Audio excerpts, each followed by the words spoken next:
பகுதி. நான் உடனே செய்தி போகல, ஒரு ஸ்டெப் பை ஸ்டெப்பா நம்ம போகிறோம். ரைட்? 3 காரியத்தை நேற்று உங்களுக்கு நான் சொன்னேன். சங்கீதம் 45ஆம் அதிகாரம் 2ஆம் வசனத்துல 3 ஆசீர்வாதங்கள் அடங்கி இருக்கிறது சொல்லி நேற்றைய வேத பாடத்துல நாம் தெளிவாய் சொல்லி பெற்றுக்கொண்டோம். முதலாவது அழகு, 2வது அபிஷேகம், 3வது ஆசீர்வாதம். பேசலாம். 3 காரியங்களை தேவனாகிய கர்த்தர் நேற்று தினத்திலே கொடுத்தார். One is beauty of our king, anointing of our king, and forever blessing of our king. இயேசு கிறிஸ்துவை நாம் சொந்த இரட்சகராக ஏற்றுக்கொள்கிற பொழுது இந்த 3 ஆசீர்வாதங்களையும் நாம் பெற்றுக் கொள்ளலாம் என்று நேற்று தினத்தில் நான் சொல்லிக் கொடுத்தேன். இன்னைக்கு அதே ஆசீர்வாதத்தை தான் உங்களோட பேச போகிறேன். But different concept. 1 Samuel 1 Samuel புத்தகத்தை எடுத்துக் கொள்ளுங்க. 1 ராஜாக்கள் எடுத்துக் கொள்ளுங்க. 2 நாளாகமத்தை எடுத்துக் கொள்ளுங்க. ஓகே, எடுத்து வைத்துக் கொள்ளுங்க. அதுதான் இன்னைக்கு நம்ம பேச போறோம். இந்த செய்தி நீங்க கவனிக்கும் போது ஒரு காரியத்தை மிக நிச்சயத்தோடு நீங்கள் கவனிக்க வேண்டியது அவசியமான ஒரு காரியம். ஏன் உங்களுக்கு சொல்லிக் கொடுக்குறேன் அப்படின்னா, தேவனாகிய கர்த்தர் நம்முடைய வாழ்க்கையில செய்ய நினைக்கிற காரியம். 1 ராஜாக்கள் 8ஆம் அதிகாரம் 12ஆம் வசனத்தை திருப்பிக் கொள்ளுங்கள். திருப்பிக் கொள்ளுங்கள், வாசியுங்கள். 1 ராஜாக்கள் 8ஆம் அதிகாரம் 12ஆம் வசனத்தை திருப்பி வைத்துக் கொள்ளுங்கள். இது என்ன இருக்குன்னு கேட்டீங்கன்னா, நான் ஆதி முதல் சொல்லுகிற ஒரு காரியம் ஜெபம். The prayer is very important for the soul of every individual. ஒவ்வொரு விசுவாசியுடைய வாழ்க்கையிலும் ஆசீர்வாதம் என்பது ஜெபத்தினால் வருகிறதான ஒரு காரியம். Everything by prayer. இங்கே வசனத்தை வாசிக்கும் பொழுது 12 தொடங்கி வாசிக்கிற பொழுது வேதம் சொல்கிறது பாருங்க. The Solomon prayed, "O Lord, you have said that you would live in thick cloud of darkness. Now I have built a glorious temple for you, a place where you can live forever." Solomon தேவனுடைய ஆலயத்தை கட்டின பொழுது தேவாலயத்திற்கு மேலாக ஒரு பெரிய காரிருள் இருந்தது. அந்த காரிருளில் யார் வாசம் பண்ணினார்? தேவனாகிய கர்த்தர். Praise the Lord. இப்ப வாசித்து பாருங்க. 8ஆம் அதிகாரம் 12ஆம் வசனம்.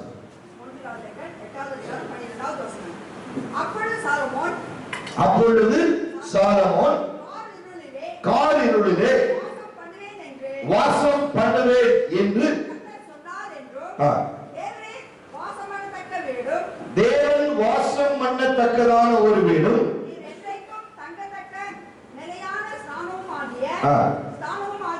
ஸ்தானமுமாகிய ஆலயத்தை உமக்கு கட்டினேன் என்று சொல்லி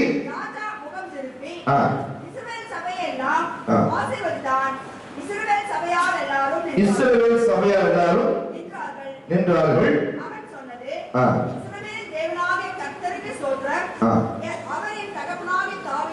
தாவீதுக்கு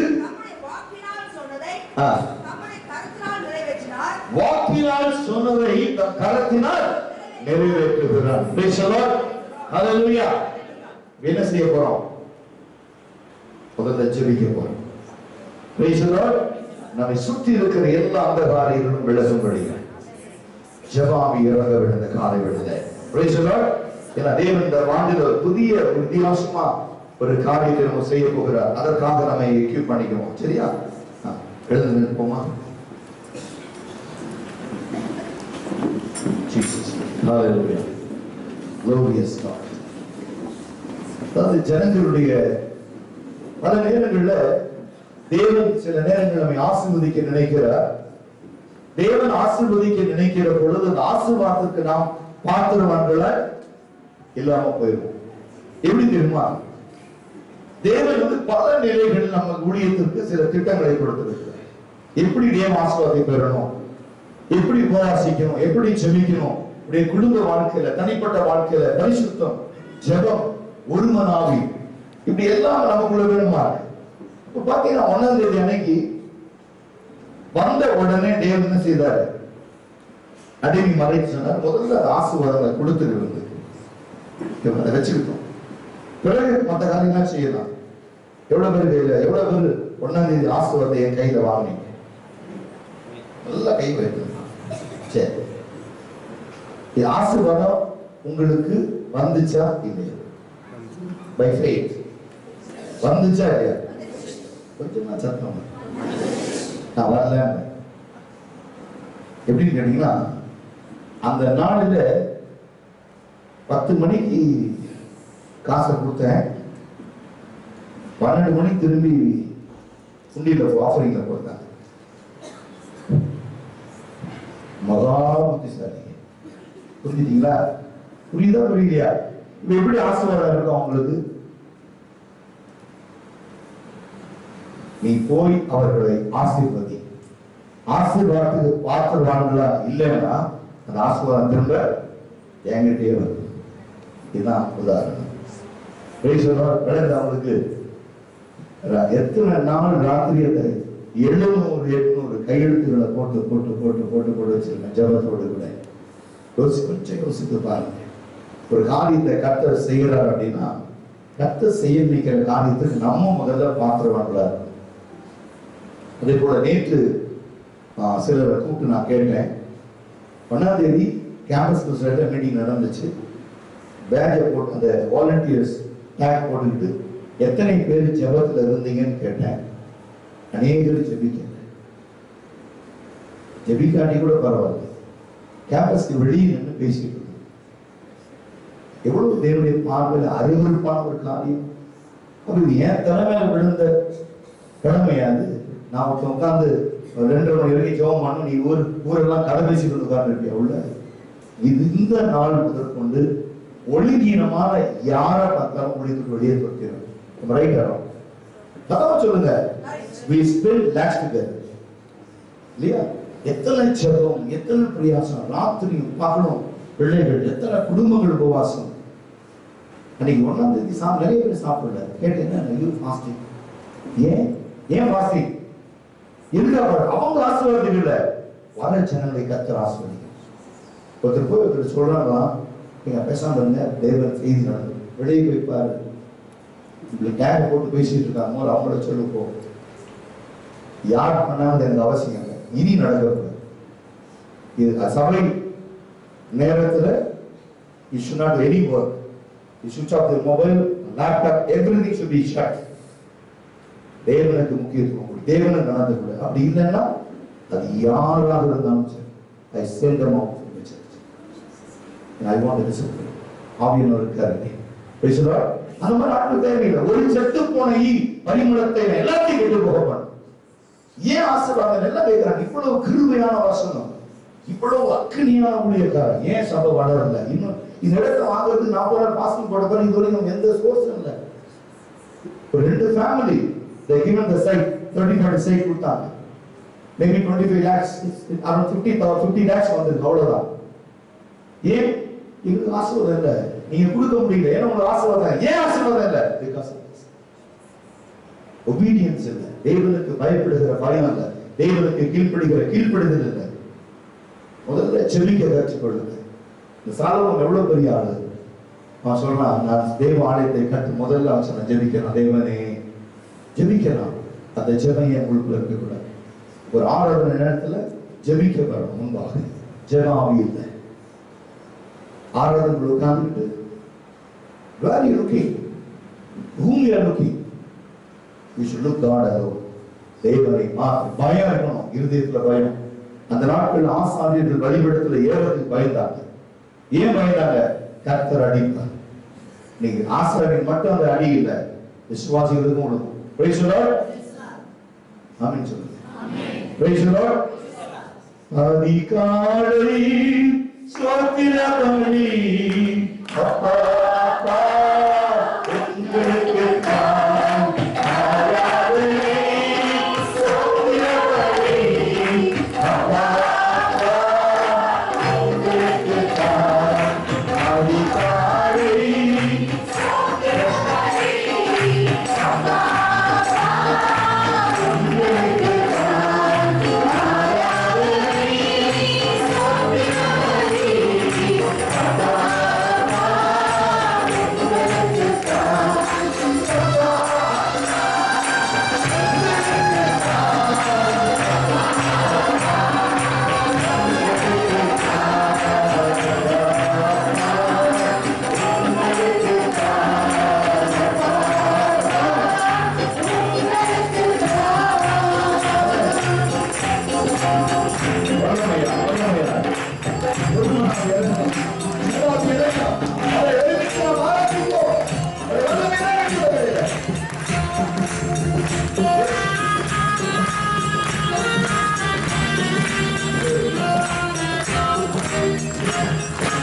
இரக்கமுள்ளவர், கிருபையுள்ளவர், போதுமான தயவுள்ளவர், என்று மாறாதவர். அப்பா அம்மாவுக்கு நன்றி. உள்ளத்தின் ஆழத்தில் எல்லாரும் சொல்லி உன் வீட்டிற்கு மேலாக இருக்கிற இருள் மறையும், உன் வாழ்க்கையில் இருக்கிற இருள் மறையும், அந்தகார இருள் விலகும். இப்ப சொல்லுங்கள, இப்ப சொல்லுங்க வாயிருக்கு ஆண்டவரே அந்த இருளை எடுத்து போடுங்க. என்றைக்கும் இந்த ஆலயமாகிய என் சரீரத்திலே நீங்க வாசம் பண்ணுங்க, வாசம் பண்ணுங்க. இன்றைக்கு இந்த ஆலயத்தில ஒரு விடுதலை கடந்து வர வேண்டும். சொல்லுங்க, ஒரு விடுதலை கடந்து வர வேண்டும், ஒரு ஆசீர்வாதம் கடந்து வர வேண்டும், ஒரு பலன், ஒரு சுகம் கடந்து வர வேண்டும், ஒரு அற்புத வல்லமை கடந்து வர வேண்டும், ஒரு அதிசயம் கடந்து வர வேண்டும். Praise the Lord. Hallelujah. அப்படியே தம்பி கொஞ்ச நேரம் பார்த்து கேட்ட சாந்தி இருக்கு. Okay, we cannot excuse more than 1 hour. சபை 10 மணிக்கு எத்தனை மணிக்கு வராங்க? 11 11:15 வராங்க. இதனால தான் ஆசீர்வாதம் மற்றவங்களுக்கு தடையாயிருக்கு. First of all, you should take care of your family. Okay? Then only we receive the blessing of Holy Spirit. Solomon praised the Lord in prayer. Solomon ஜெபிக்கிறார். எப்படி ஜெபிக்கிறார்? ஆண்டவரே, காலையில் வாசமாய் இருக்கிற தேவனே, உமக்காய் நான் கட்டின ஆலயத்திலே நீர் வந்து தங்கியிரும், நீர் வந்து வாசமாயிரும். அந்த ஆசீர்வாதத்தினாலே நான் நிரப்பப்பட வேண்டும். எனக்கு அன்பான தேவன், இந்த காலங்களிலே தேவன் உங்கள் இருதயத்திலே கிரியை செய்வார்கள் நான் விசுவாசிக்கிறேன். நீ வந்தவனமாக திரும்ப அனுப்புவது என்னுடைய நோக்கமாக. God never send you empty handed. இந்த நன்மை உனக்கு கடந்து வரப்போகிறது. இந்த நாளின் ஆசீர்வாதத்தை நீ பெற்றுக்கொள்ளப் போகிறாய். வாசித்து பாருங்கள். 12ஆம் வசனம் தொடங்கி 21ஆம் வசனம் வரைக்கும் நாம் பார்க்கிற ஒரு காரியம், தேவன் நமக்கு சொல்லுகிற காரியம். Solomon began with prayer. Then bless the people while praising God for fulfilling His promises. தேவனாகிய கர்த்தர் சாலமோனுக்கு கொடுத்த ஒரு ஞானத்தின்படி அவர் முதலாவது ஜெபிக்க ஆரம்பிக்கிறார். பிறகு ஜனங்களை அவர் ஆசீர்வதிக்கிறார். எப்படி ஆசீர்வதிக்கிறார்? கர்த்தர் அவர்களுக்கு கொடுத்த வாக்குத்தத்தத்தின்படி ஜனங்களை அவன் ஆசீர்வதிக்கிறார். இந்த நாளில் தேவனுடைய ஆசீர்வாதங்களை வசனத்தின் வழியாக நாம் பெற்றுக் கொண்டாலும் அந்த வசனத்தின்படி நீ ஜெபிக்கிறவனாய் நீ காணப்படாவிட்டால் அந்த ஆசீர்வாதங்களை நீங்கள் பெற்றுக்கொள்ள முடியாது. அதைத்தான் இந்த வேத எழுத்துக்களில் பார்க்கிறோம். 8ஆம் அதிகாரம் 12 என்ன சொல்லுகிறது? தேவனுடைய ஆசீர்வாதம் ஒரு மனிதனுடைய வாழ்க்கையில் எப்படி கடந்து வருகிறது. ஏதோ ஒரு வாக்குத்தத்தத்தை ஒரு கேலண்டர்ல பிரிண்ட் பண்ணி, அது ஏதோ ஒரு நேம் போர்டுல பிரிண்ட் பண்ணி, ஏதோ ஒரு வசனத்தை எழுதி வைத்து, இது கர்த்தர் உங்களுக்காய் கொடுக்கிற வார்த்தை என்று சொன்னாலும், நீங்கள் ஜெபிக்கிறவர்களாய், உபவாசிக்கிறவர்களாய், கர்த்தருடைய வார்த்தைக்கு கீழ்ப்படிகிறவர்களாய், கர்த்தர் சொல்லுகிறதை செய்கிற வரை ஆசீர்வாதங்களை நீங்கள் பெற்றுக்கொள்ளவே முடியாது. பெற்றுக்கொள்ள தேவன் ஒரு நாளும் அனுமதிக்க மாட்டார். அதற்காகத்தான் முதலாவது the first day God revealed through the message Psalms chapter 1 verses 1. Thereafter the evening we received the message Psalms 45 verses 2. Yesterday the message definitely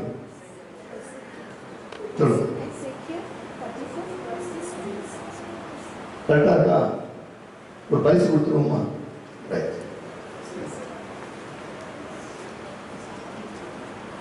God bless you. இனி அப்பப்போ கிஃப்ட் கொடுத்துட்டே இருக்கு. ஓகே, எதுக்காக நான் அதை கேட்கிறேன் அப்படின்னா, நேற்று வசனத்தை இப்ப மகிழ்ச்சி நம்ம வாசிப்போம். எந்த வாசனத்தை தேவன் நமக்கு கொடுத்த நேற்று, அதாவது இந்த மாசம் முடிஞ்சா கூட அடுத்த மாசம் கேட்போம். 1ஆம் தேதி என்ன மெசேஜ், 1ஆம் தேதி காலையில என்ன, சாயங்காலம் என்ன, 3ஆம் தேதி காலையில என்ன மெசேஜ், 4ஆம் தேதி என்ன மெசேஜ், 6ஆம் தேதி என்ன மெசேஜ், அப்படி போயிட்டே இருக்கும், டிராவல் ஆகிட்டே இருக்கும். இப்படி இந்த மாசம் முழுவதும் நம்ம பார்க்க போகிற தியானம் ஆசீர்வாதம். Praise the Lord. We want to see what is blessings. Praise the Lord. எசேக்கியேல் 34ஆம் அதிகாரம் 25ஆம் வசனத்தை நாம் திருப்பிக் கொள்வோம். நான் அவர்களோடு சமாதான உடன்படிக்கை செய்து துஷ்ட மிருகங்களை தேசத்தில் இராதபடி ஒழிய பண்ணுவேன். அவர்கள் சுகமாய் வனாந்தரத்தில் தாவரித்து காடுகளில் நித்திரை செய்வார்கள். நான் அவர்களையும்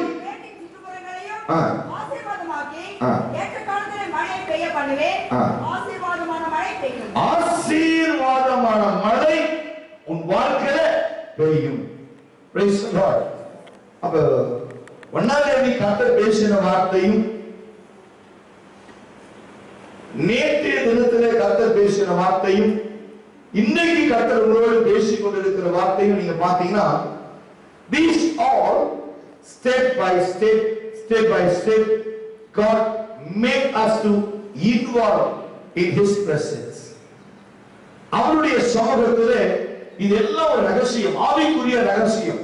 இது எப்படி இந்த நன்மை நான் பெற்றுக்கொள்ள முடியும்? இந்த ஆசீர்வாதத்தை நான் எப்படி சுதந்தரிக்க முடியும்?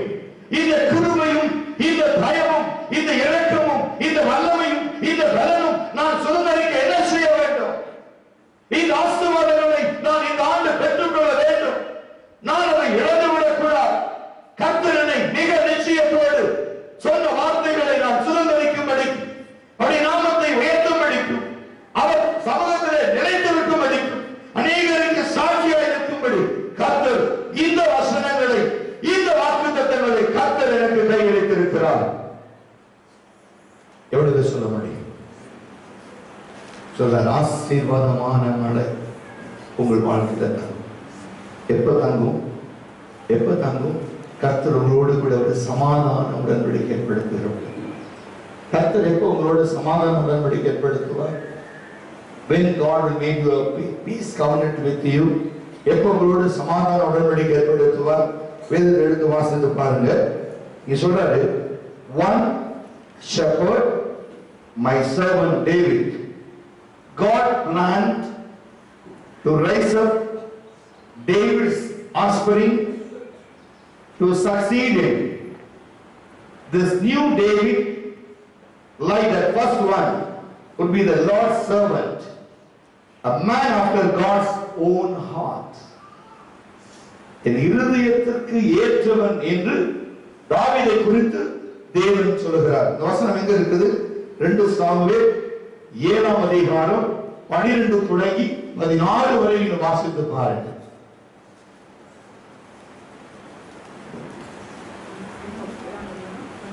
2 சாமுவேல் 7ஆம் அதிகாரம் 12ஆம் வசனம். உன் நாட்கள் நிறைவேறி உன் பிதாக்களோடு நித்திரை பண்ணும்போது, நல்லா கவனிங்க, உன் நாட்கள் நிறைவேறி உன் பிதாக்களோடு நீ நித்திரை பண்ணுகிற பொழுது நான் உனக்கு பின்பு உன் கர்ப்பப்பிறப்பாகிய சந்ததியை எழும்ப பண்ணி அவனுடைய ராஜ்யத்தை நான் நிலைப்படுத்துவேன். அவன் என் நாமத்துக்கென்று ஒரு ஆலயத்தை கட்டுவான். அவன் ராஜ்ய பாரத்தின் சிங்காசனத்தை என்றென்றைக்கும் நிலைக்க பண்ணுவேன். நான் அவனுக்கு பிதாவாய் இருப்பேன், அவன் எனது குமாரனாய் இருப்பான். அவன் அக்கிரமம் செய்தால் நான் அவனை மனுஷனுடைய பிறப்பினாலும் மனு புத்திரனுடைய அடிகளினாலும் கண்டிப்பேன். அவன் சாலமோனா இருந்தாலும் சரி, எவ்வளவு பெரிய ராஜாவா இருந்தாலும் சரி, அவன் அக்கிரமம் செய்யும் பொழுது தேவன் அவனை அடிப்பான். கொஞ்சம் பயம் இருக்கணும். ஏன்னா நீ பார்க்கிறேன், but everyone having their own mind. ஒண்ணு சொல்றேன், இருதயத்துல தேவ பயம் இல்லை, அவ்வளவு. இருதயத்துல தேவ பயம் இல்லை. எதற்காக நான் இதை சொல்லுகிறேன் என்றால், ஒரு சபைக்குள்ள வரும் பொழுது தேவ ஆவியானவர் வாசம் பண்ணுகிறார் என்கிற ஒரு இருதயம் அவங்களுக்குள்ள இருக்கணும். இந்த இடத்துல தேவன் வாசம் பண்ணுகிறார். நீங்க பாத்தீங்கன்னா the many of them, எந்த ஒரு காரியம் ஆனாலும் நாம் கேட்கிற ஒரு காரியம் தெரியுமா? ஒரு கல்யாணம் ஆனா கூட அந்த பொண்ணு அந்த அம்மா அப்பா, பையன் அந்த அம்மா அப்பா உட்கார வச்சு படிக்கிறதுக்கு முன்னால கேட்கிறோம், நாங்க என்ன கேட்கிறோம்? உனக்கு இந்த மனிதனை திருமணம் செய்து கொள்ள விருப்பமா? ஆம், விருப்பம். அடுத்தது பின்னாடி அந்த பையனை பார்த்து கேட்கிறோம், அம்மா அப்பா பார்த்து கேட்கிறோம், விருப்பமா? தேவனுடைய சமூகத்தில் அப்ப என்ன நடக்குது?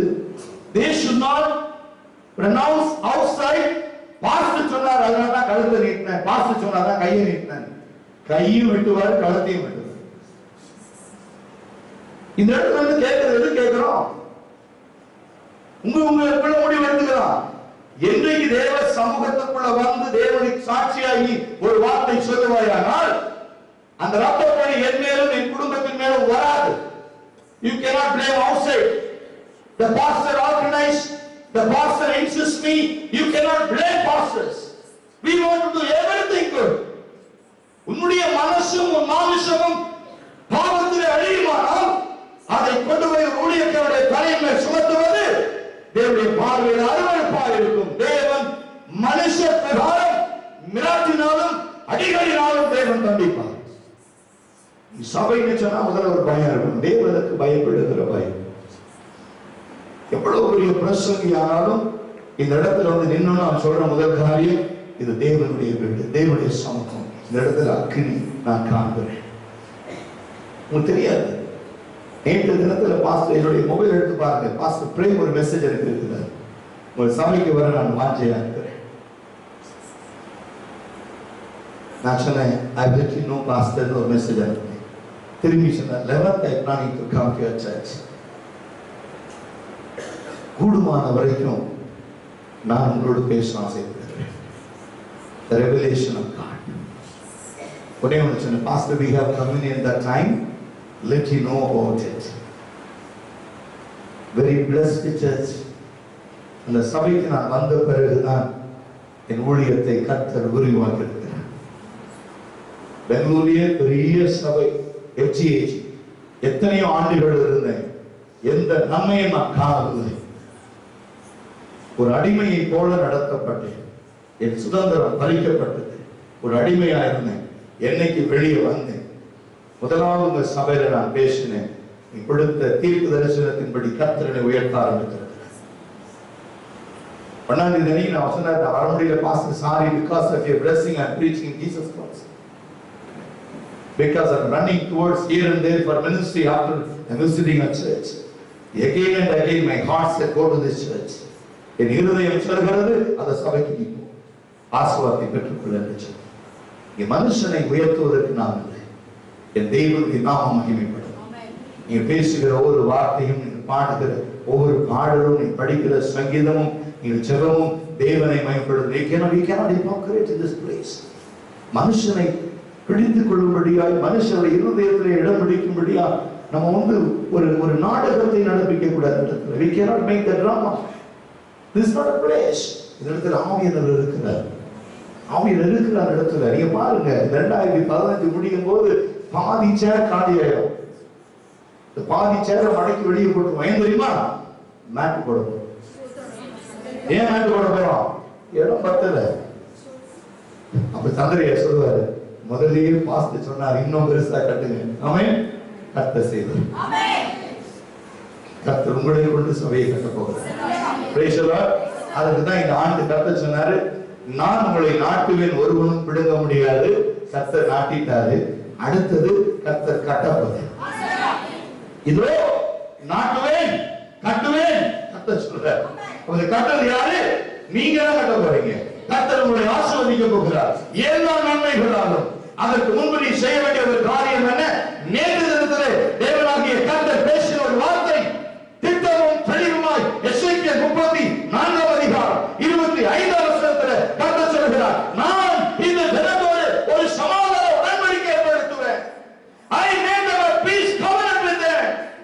காரணம், அவர்கள் என் இருதயத்திலே மிகவும் அதிகமான இடத்தை பிடித்திருக்கிறார்கள். இந்த ஜனங்களை நான் நேசிக்கிறேன், இந்த ஜனங்களை நான் உயர்த்துவேன், இந்த ஜனங்கள் எனக்கு பிரியமானவர்கள். இதை நான் ஆவியானவர் சொல்கிறார். Praise the Lord.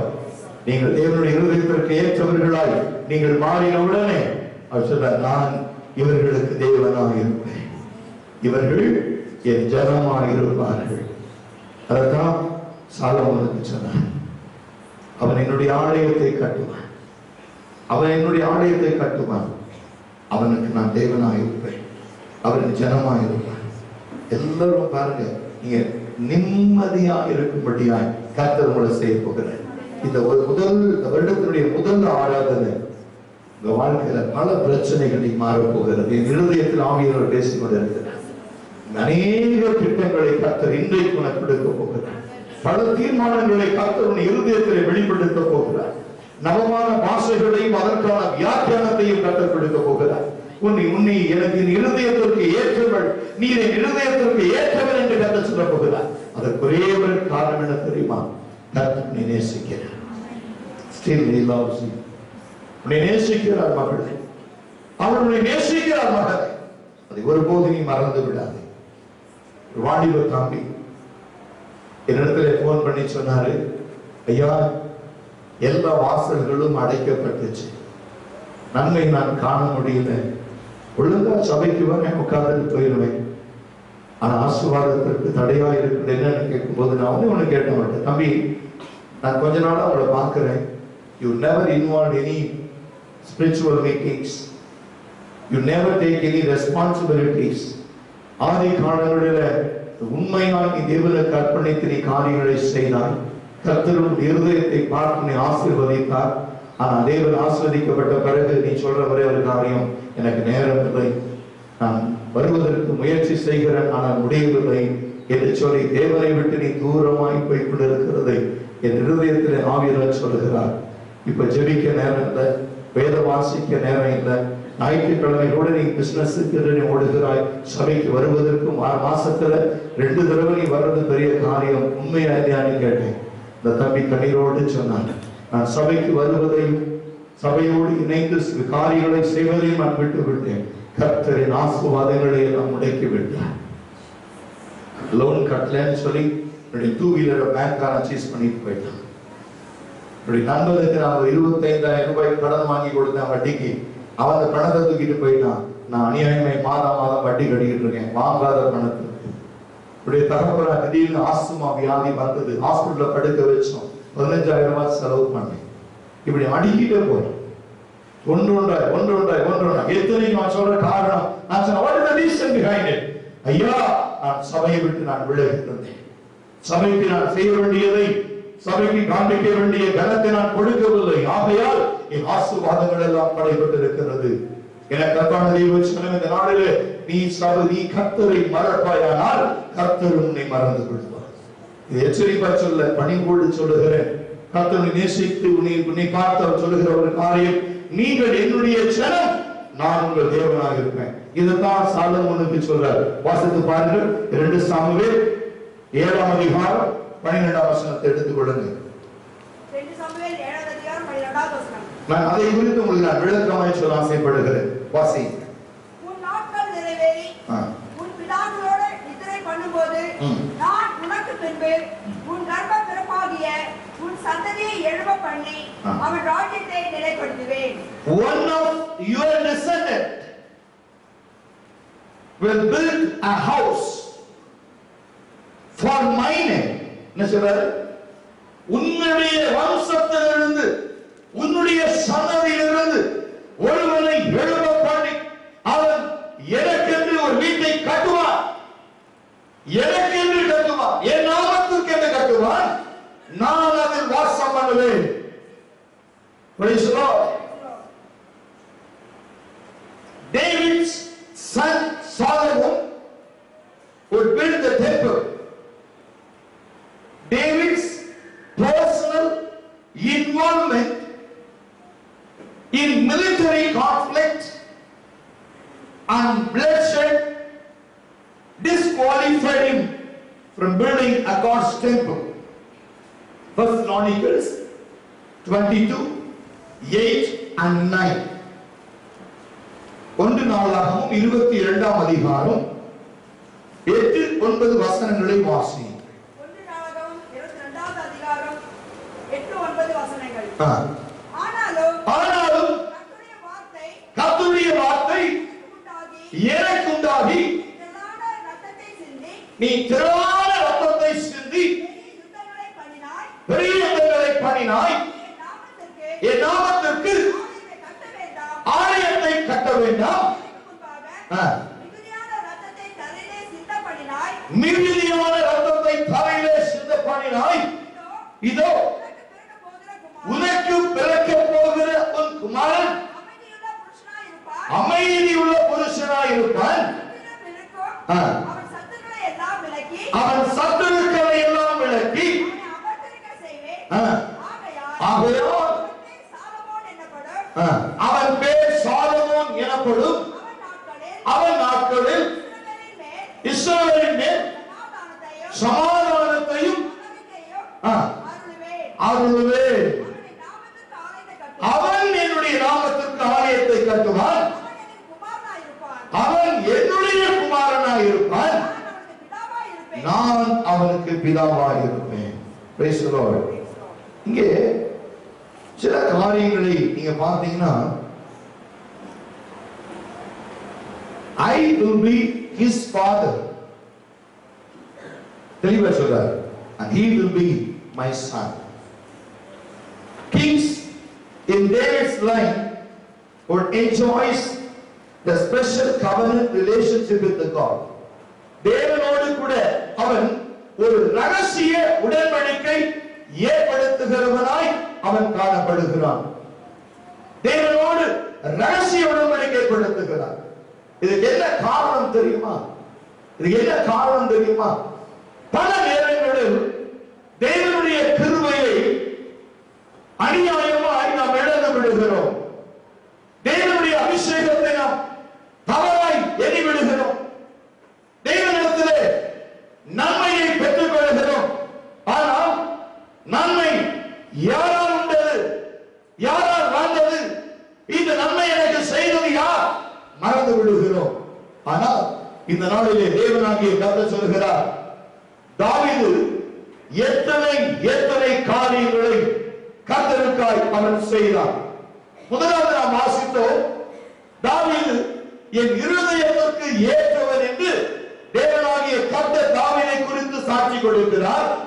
ஆனால் அந்த சாட்சி எத்தனை காலம் இருக்கிறது, எத்தனை நாட்கள் இருக்கிறது?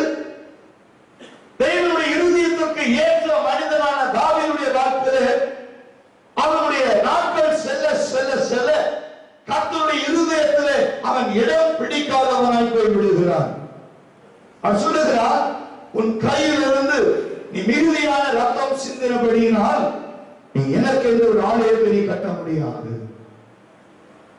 You cannot build a temple for me because the plenty of blood shed because of your hand.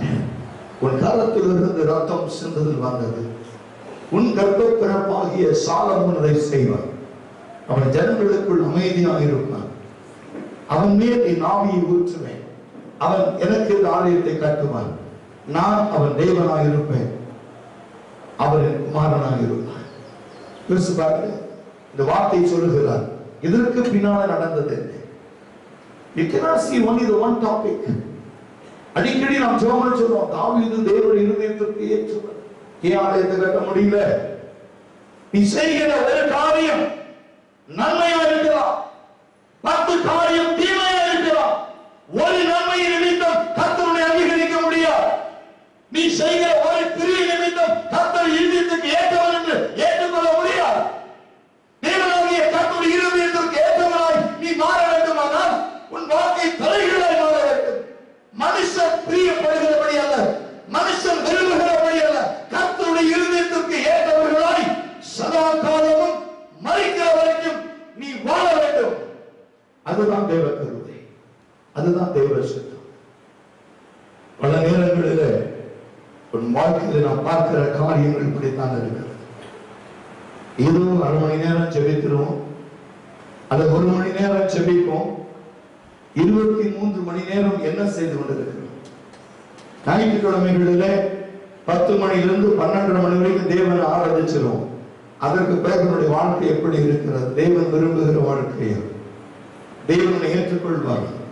கர்த்தருக்கு ஏற்ற பரிசுத்தம் உனக்குள் இருக்கிறதா?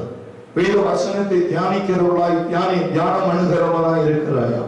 கர்த்தருக்கு ஏற்ற அவருடைய வார்த்தையின்படி நடக்க சுத்தமாய் இருக்கிறாயா? இவைகள் எல்லாமே செய்கிற பொழுதுதான் கர்த்தருனை ஆசீர்வதிக்க முடியும், கர்த்தருனை தூக்கி எடுக்க முடியும். இன்னைக்கு நான் ஆபிரகாமுடைய வாழ்க்கையில கர்த்தர் பல நன்மைகளை ஆபிரகாமுக்கு செய்தார். ஆனால் ஒரே ஒரு கீழ்ப்படியாமை, கர்த்தர் சொன்ன இடத்திற்கு அவன் போகவில்லை.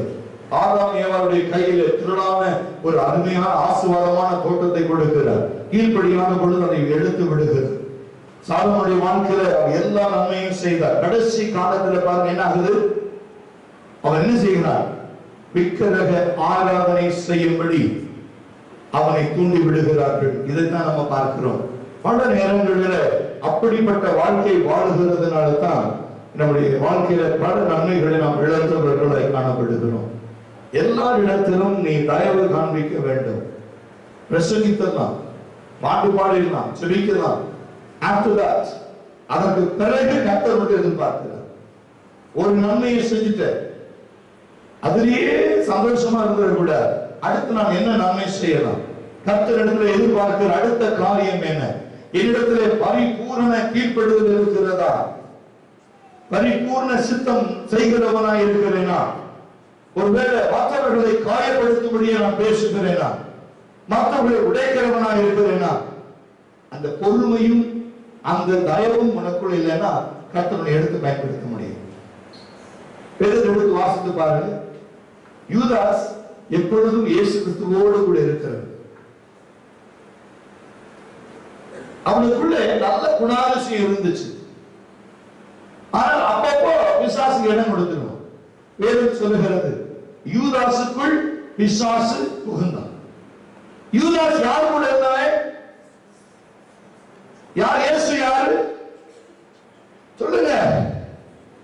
உங்களையும் என்னையும் ரட்சிக்கிற உலகத்திற்கு வந்தவர் இயேசு இல்லையா? அவர் கூட இருக்கிற ஒரு சீசனுக்கு அந்த நிலைமை அப்படின்னா அதான் சொல்லுங்க. நாமெல்லாம் ஒண்ணுமே இல்லை.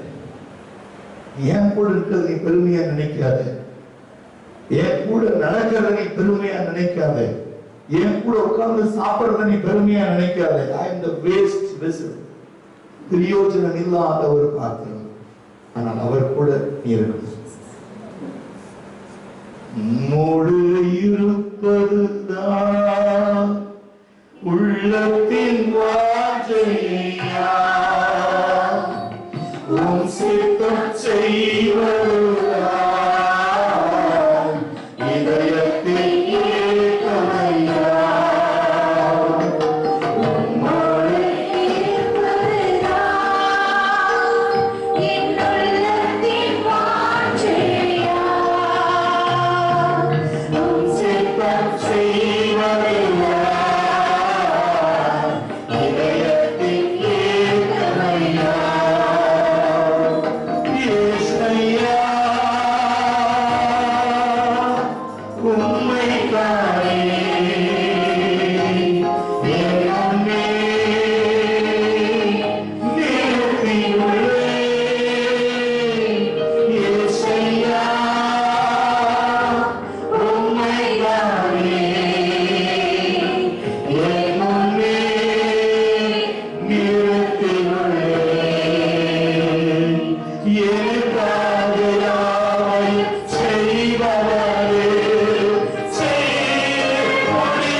எல்லாத்தையும் செய்து முடிக்கிறவர் இயேசு. அவருக்கு பின்னால் நான் போகணும். அவர்தான் எனக்கு நாட்டில் நன்மையை கொண்டு வருகிறார், ஆசீர்வாதத்தை கொண்டு வருகிறார், எனக்கு விடுதலை கொண்டு வருகிறவர், எனக்கு நன்மை கொண்டு வருகிறவர், எனக்கு அபிஷேகத்தை கொண்டு வருகிறவர், தலைமுறை தலைமுறையாக என்னை ஆசீர்வதிக்கிறவர் என்னுடைய இயேசு. அவருக்கு நான் பயப்படுவேன், மனுஷனுக்கு பயப்படவே மாட்டேன். இயேசுவுக்கு பயப்படுவேன், உடைய வார்த்தைக்கு நடுங்குவேன். எந்த இடத்துலெல்லாம் என்னுடைய வார்த்தை இருக்கிறதோ அங்கெல்லாம் நான் மௌனமாய் காத்திருப்பேன். என் சாட்சியை வெளிப்படுத்துவேன், கீழ்ப்படிவேன். எவ்வளவு பேர் சொல்லுங்க. இதுதான் இந்த நாளிலே தேவனாகிய கர்த்தர் சொல்லுகிற ஒரு காரியம். சாலமோனை கொண்டு தேவன் ஒரு ஆலயத்தை கட்டுவதனால் சாலமோனுடைய குணாதிசயம் என்ன தெரியுமா? அவன் தேவனுக்கு பயப்படுகிறது, தேவனுக்கு நடுங்குகிறது. அதே போலதான் நீங்க பாத்தீங்கன்னா பழைய பாட்டில் சவுலும் அதே குணாதிசயம் உடையவன். அவன் சவுல் தன் தகவனுடைய கழுதையை தேடி வருகிறார். அந்த கழுதை அவன் தேடி வருகிற பொழுது தேவனாகிய கர்த்தருடைய ராஜாவாய் அபிஷேகம் பண்ண போகிறார். நீ கீசனுடைய மகன் அல்லவா, எல்லா கோத்திரத்திலும் சிறிய கோத்திரமான பென்ஜமின் கோத்திரம் அல்லவா, உன்னை கர்த்தர் ராஜாவாய் அபிஷேகம் பண்ண போகிறார் என்று சொன்ன பொழுது அவன் இருதயத்திலே நடுங்குகிறான். நீ உங்களை என்னையும் ஒரு ஸ்தானத்தில் தேவன் உட்கார வைப்பாரானால் நமக்குள்ளே கர்த்தருக்கு பயப்படுகிற பயம் வருவதில்லை. மாறாக நாம் துணிகரம் உள்ளவர்களாய் மாறிவிடுவோம். கர்த்தருடைய வேதம் கையில் இருக்கு, எது வேணாலும் செய்யலாம் ஒரு தைரியம், எதை வேண்டுமானால் பேசலாம் என்கிற தைரியம். ஒரு வாலிப சகோதரர் இந்த ஊழியத்தில் தனக்கு கிடைக்காத ஒரு ஆவியை குறித்து அவர் பேசினார். வீடு வீடாக சென்றார். தனக்கு தீர்க்க தரிசனம் இருக்கிறது என்று பேசினார். என்ன பேசினாங்க? தீர்க்க தரிசனம் என்று சொன்னால் ஒரு வேதத்தை எடுத்து வாசித்து பாருங்கள். வேதம் சொல்கிறது, ஒருவன் தீர்க்க தரிசனம் சொல்லுவானால் தெருவா வீடு வீடா கூட்டம் போட்டு இல்ல, சபைக்கு பக்தி விருத்தி உண்டாகும்படி தீர்க்க தரிசனம் சொல்ல வேண்டும். ஒருவன் அந்நிய பாஷை பேசுவானால் தனக்கு தானே பக்தி விருத்தி உண்டாக பேச வேண்டும். இல்ல அந்த வாசிக்கு உனக்கு வியாக்கியானம் தெரியலையா, பேசாத. தீர்க்க தரிசனம் சபைக்கு பக்தி விருத்தி இல்லையா, பேசாத. இந்த பேர் சொன்னால் உன் வீட்டில் 2 பிள்ளைகள் உண்டு, அது ஒரு பிள்ளையை கர்த்தர் எடுக்க போறார் என்று சொல்லி அனுப்பியிருக்கிறார். உங்க பாரம்பரியமான பயங்கரமான இந்து குடும்பம் சொன்னாங்க, ஊழியக்காரனையும் சரி ஒன்னையும் சரி ஒரு சபை எடுத்து 3-4 மணி நேரத்துல என்று சொல்லி டிவி போட்டு அது போறதுக்கு கூட எனக்கு போன் பண்ணாங்க. ஐயா, ஊழியத்திலிருந்து ஒரு பெண் வந்து இப்படி தீர்க்க தரிசனம் சொல்லியிருக்காங்க, எங்க இருதயத்தை கலங்க பண்ணிட்டா நாங்க சும்மா விட மாட்டோம். நான் சொன்னேன், அதற்காக நான் மன்னிப்பு கேட்கிறேன். அந்த பெண்ணை வீட்டு சபையிலிருந்து வெளியே புறத்துக்கிறேன். சபையை நடக்கும் பொழுது அந்த பிள்ளை நிக்க வச்சு நீ வெளியே போயிருக்க. காரணம் என்ன தெரியுமா? இந்த ஒரு பெண்ணை நிமித்தம் அத்தனை சபையை மூடப்பட வேண்டிய அவசியம் இல்லை. Because of one false prophecy disturb the whole entire churches. We should be very cautious before talk anything. கர்த்தர் உனக்கு அருளாத கிருபை குறித்து நீ பேசக்கூடாது. கர்த்தர் உனக்கு தந்தரலாத கிருபை குறித்து நீ பேசக்கூடாது. சிலருடைய வாழ்க்கையில அந்நிய பாஷை பேசுவார்கள், அதுக்கு அர்த்தம் தெரியாது. அர்த்தம் தெரியலன்னா எங்க பேசணும்?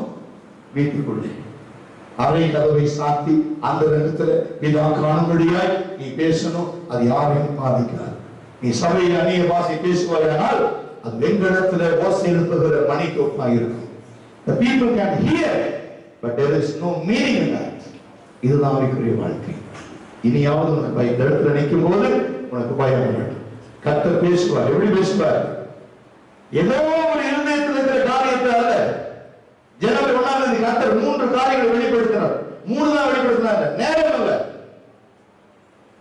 அதுக்கு எனக்கு போன் கால் வந்துருச்சு, பாஸ்டர் எப்பொழுதும் 3/4 மணி நேரத்துல செய்தி முடிப்பீங்க, இன்னைக்கு 1 மணி நேரத்தை தாண்டி செய்யணும் ஒரு போன் கால். நான் ஒண்ணு சொன்னேன், that is not my mistake. Some people want the translation Tamil to English to Kannada. நான் இருக்கிற கர்நாடக தேசத்துல கண்டிப்பா ஒரு மொழிபெயர்ப்பு தேவை.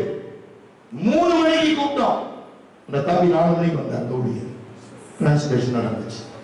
யாருக்காக தெரியுமா? ஒரு ஆத்மாவுக்காக. யோசிங்க, ஏங்க பாதி இருக்காங்களா பரவாயில்ல, ஒரு ஆத்மாவுக்காக நீங்க டிரான்ஸ்லேட் வச்சீங்களான்னு கேட்காதீங்க.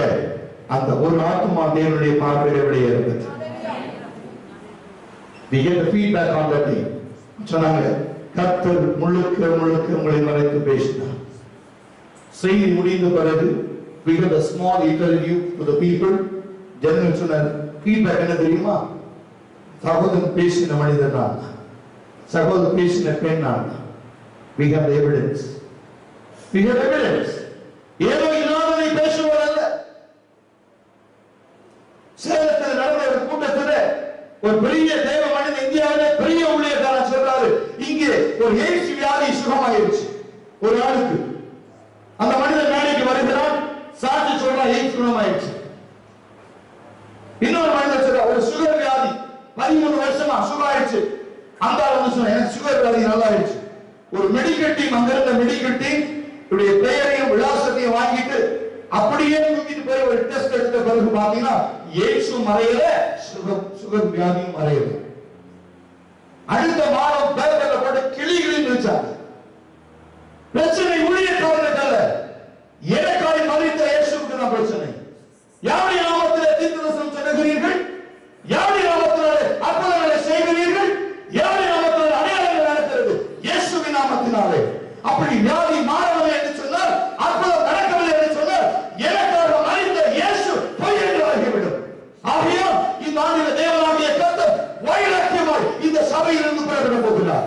வாலிபர்களையும் வாலிப பிள்ளைகளையும் வாலிப சகோதரரையும் கர்த்தர் தமக்காய் தெரிந்து கொள்ள போகிறார். அவர்களுக்குள் தேவ வல்லமை இருக்க போகிறது. கர்த்தருடைய அபிஷேகம் இருக்க போகிறது. கர்த்தர் இவர்களை ஒரு பெரிய தீர்க்கதரிசியாய் இந்த பட்டணத்தில் ஏற்படுத்த போகிறார். ஆமென்.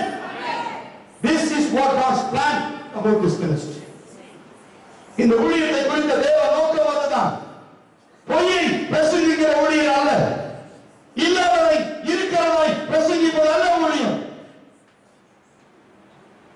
40க்கும் மேற்பட்ட நாடுகளிலிருந்து இடத்துல கேட்ட ஒண்ணே ஒண்ணுதான், எங்க ஆர்கனைசேஷன் நீங்க வந்துருங்க, சபை கட்டி கொடுக்கிறோம், ஆனால் அந்நிய பாஷை பேசக்கூடாது. எவ்வளவு பேருக்கு தெரியுமோ தெரியாது, ஒரு கொரியன் சர்ச், அவர் பேர் பாபுஜின்னு சொல்ற எல்லாத்துக்கும் தெரியும்.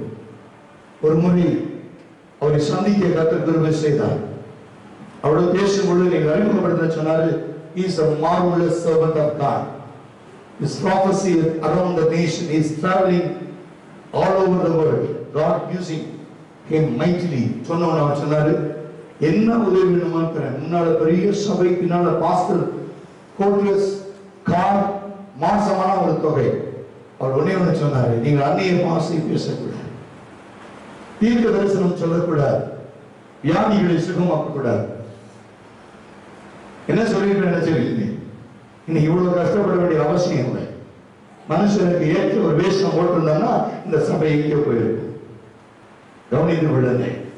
இன்றைக்கு வரைக்கும் இந்த தேவனுடைய சமூகத்திலிருந்து சொல்லுகிறேன், 22 ஆண்டுகள் ஊழியம் செய்து கொண்டிருக்கிறேன். ஒரு நாள் கூட நான் காணிக்கை கொடுங்கள் என்று நான் பிரசங்கிக்கல. அதற்கு நீங்கள் சாட்சி. I am not for the offerings. I am doing the ministry. எனக்கு ஜீவனை கர்த்தர் எவ்வளவு நாட்கள் கொடுத்திருக்கிறாரோ அத்தனை காலம் கர்த்தருக்கு உண்மையாக ஊழியம் செய்தேன். 7 ஆண்டுகள் காணிக்கையை எடுக்காம ஊழியம் செஞ்சிருக்கிறோம். 7 ஆண்டுகள். அதுக்கு பிறகு நமக்கு வாடகை கொடுக்கணும். அதுவும் நம்ம ஊழியத்தில் இருக்கிற சிலருடைய வற்புறுத்துதனாலே அந்த காரியத்தை செய்ய ஆரம்பித்தோம். நீ சபை இவ்வளவாய் வளர்ந்திருக்கு சொன்னால் வேதம் சொல்றது கர்த்தருக்கு நான் காண்பிக்கிற உண்மையான ஒரு காரியம். Praise the Lord. Hallelujah. உங்களுடைய ஜெபம் மாத்திரம் எனக்கு வேண்டும். I need your prayer. Truthful prayer.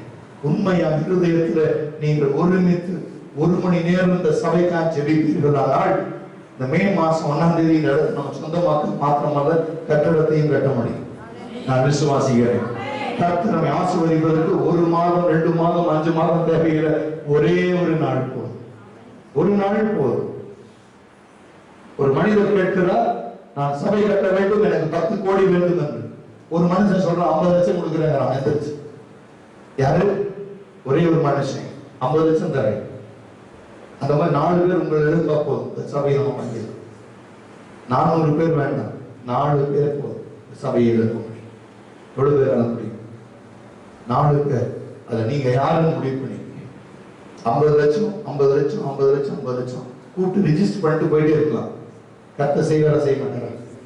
செய்வாரா செய்ய மாட்டாரா? அதுல 4 பேர் நான் செய்ய போகிறேன். இருதயத்தில் தீர்மானம் பண்ணுங்க. கர்த்தர் நீ கொடுக்கிற 50 லட்சம் தேவன் கொடுக்க போகிறார். 5 கோடி உனக்கு கொடுப்பார். நான் கேட்பது வெறும் 10 ஒரு பங்கு தான். என்ன கேட்க போறேன்? அந்த 50 லட்சம் என்னது? 1/10. உனக்கு கர்த்தர் 5 கோடி கொடுப்பார். நீ திரும்ப தேவன் எவ்வளவு கொடுக்க போற? 50 lakhs. செய்ய முடியுமா? கஷ்டமா?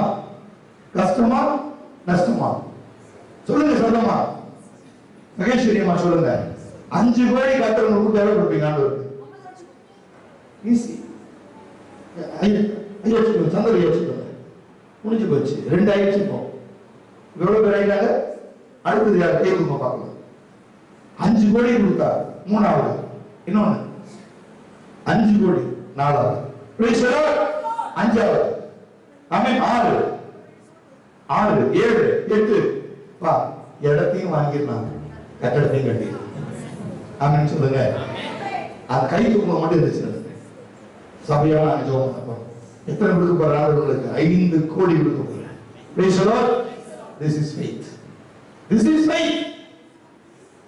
ஆண்டவரே, உம்முடைய பிள்ளைகள் கை உயர்த்துவதை உம்முடைய கண்கள் கண்டிருக்கும். ஆண்டவரே, சபை முன்பு அவர்கள் செய்த அறிக்கை அற்புதத்தை கொண்டு வரட்டும், ஆசீர்வாதத்தை கொண்டு வரட்டும். நீர் இதை செய்ய உம்மாலே முடியும். ஆண்டவரே, இவர்களை ஆசீர்வதியும். கர்த்தர் இவர்களை கொண்டு சபையை கட்டட்டும். இயேசுவின் நாமத்தில் பிதாவே. God bless you. Please be seated. Amen. This is the miracle of God. இதுதான் கர்த்தர் நம்ம செய்ய போகிறார். இப்ப படிச்சு பாருங்க. 2 சாமுவேல் 7ஆம் அதிகாரம் 12ஆம் வசனம்.